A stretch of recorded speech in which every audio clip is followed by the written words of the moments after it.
একটা সময় আসবে যখন পৃথিবীর সমস্ত ধর্মগুলি শ্রী চৈতন্য মহাপ্রভু ছত্রছায়ায় একত্রিত হবে।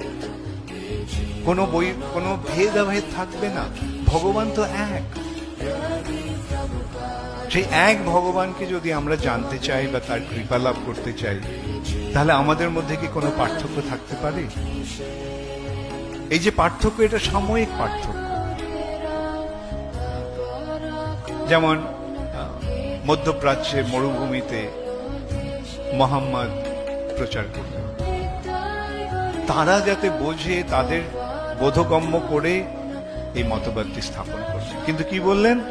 সেই এক পরমেশ্বর আল্লাহ। যীশু খ্রিস্ট ঠিক তেমনি সেই অশিক্ষিত, অসংস্কৃত, অনুন্নত লোকেদের কাছে